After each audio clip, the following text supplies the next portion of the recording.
Mga kapuso, mag-iisang linggo ho matapos yanigyan ng magnitude 7.2 na lindol ang ilang bahagi po ng Visayas, patuloy pa rin po ang pagbangon naman sa trahedya ng mga kababayan natin doon. I remember, Ivan, nung nandun ako last week sa Cebu, talagang kita mo yung trauma, no? Hindi lang sa mga maliliit kalahat, no? Yung mga bata, matanda, kita mo na nandoon yung trauma sa kanila dahil sa lakas pa rin ng mga aftershock na nararamdaman. Pero, despite that, Ivan, nakatira man sila doon sa may gilid na lamang ng kalsada o sa may center island, nagbibihis, papunta pa rin ng trabaho. Ganun ang talagang yung mga aftershocks na yan. Isa sa nakakapagpatindi ng trauma talaga, yung hindi talaga tumigil-tigil yung mga aftershocks. Yes, As of yesterday, nabasa ko parang 3,000 aftershocks. Oo, basta 1,000 na ang binibilang natin aftershock. At patuloy pa rin, ano?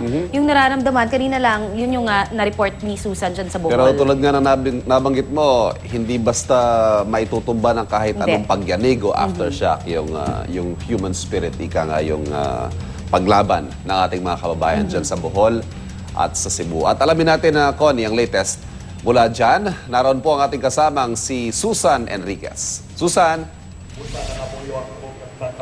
Ivan, ako'y pinag-uusapan nyo ni Connie yung mga aftershocks kahapon. Naranasan namin yan nung nando kami sa bayan ng Sagbayan. Ako, medyo malakas yung aftershock. At kitang-kita natin talaga sa mukha ng mga kababayan natin doon yung matinding takot. Bata, matanda, talagang traumatized na sila. Ika nga doon sa mga pagyanig na para sabi nga nila, meron doon parang umuugong sa ilalim ng lupa. Tapos bigla magkakaroon ng pagyanig. Pero pag wala daw mga ugong, yun ang mas malakas na mga pagyanig na nararamdaman nila. Anyway, ito hong bayan ng Carmen dito sa Bohol, ang isa sa grabing nasalanta nitong nangyari pong paglindol nitong nakalipas na Martes. Bagamat wala hong nasawi dito, pero yun hong pinsala naman sa ari-arian ang isa sa mga matinding naging epekto po nitong nangyari paglindol. Kahapon ay napasok po ng GMA News yung bahagi po ng Chocolate Hills, yung pamoso pong viewing deck na talagang pinupuntahan ng mga turista nagpupunta ng Bohol para magkaroon po ng talaga namang kumbaga yung view nila ng Chocolate Hills kitang-kita nila, pero ito ho yung isa sa mga grabe na salanta nitong nangyari paglindol. Nawasak po yung hotel, dyan po sa viewing deck na yan, yung restaurant, pati ho yung mga, meron ho siyang para mga souvenir shops, ay nabibilan ng mga souvenir items, siyempre yung ilang mga food stall na pwede ho mabilhan ng mga makakain ng mga turista nagpupunta. So yung nakikita ho ninyo, yan ho yung bahagi ng pinsala doon sa viewing deck nitong Chocolate Hills. At sabi nga ho ng alkalde nitong Carmen Bohol, ito ho yung isa sa pinakamalaking pinagkakakitaan ng kanilang bayan.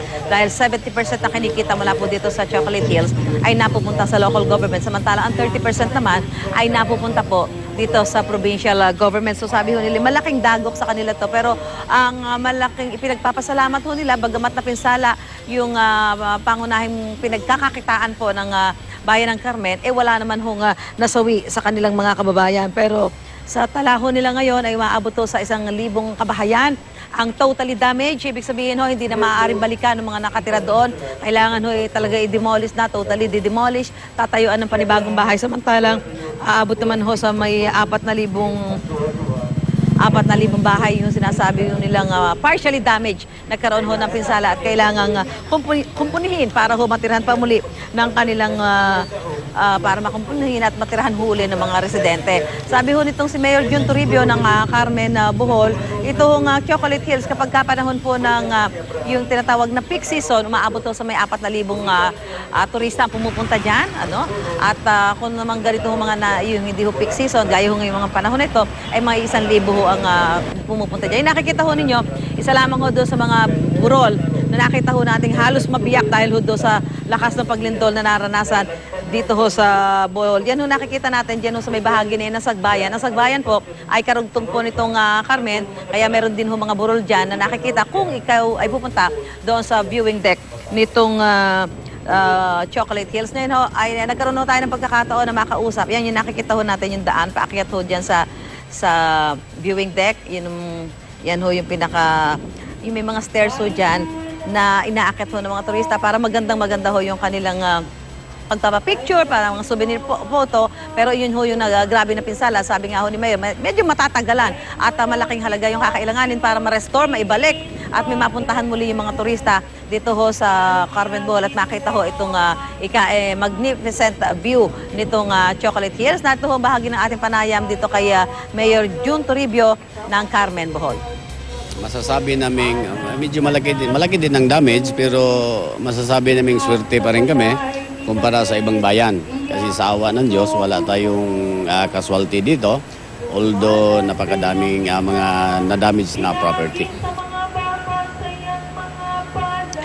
Bukod doon dyan sa pinsala sa Chocolate Hills, kahapon nagpunta rin ho tayo dito sa may bahagi ng munisipyo nitong Carmen Bohol. Nakita ho natin na damage ho yung kanilang health center, kaya hindi ho sila pwedeng mag-accept doon ng mga pasyente. Yung kanilang hospital ay naapektuhan rin. Kaya ang ginagamit ho nila, meron ho silang ambulansya na ginagamit nilang parang delivery room para ho doon sa mga nanay na mga anak. Mula daw ho nung nagkaroon ng pagyanig noong Martes, ay umabot na sa halos 19 ang nanganak doon sa isang ambulansya na ginawa nilang parang delivery room doon ho sa mga nanay na nagsisilang ng kanilang mga sanggol. Kahapon may isang isinilang doon ho sa ambulansya na yan na ginawa nilang parang delivery room, at doon na ho nila binibigyan ho ng mga pagkalinga yung mga nanay na nagsilang ng mga sanggol at mga nakatakdapang mga anak sa kabila ho nitong kinakaharap nilang pagsubok dito ho sa lalawigan ng Bohol. Connie, Ivan?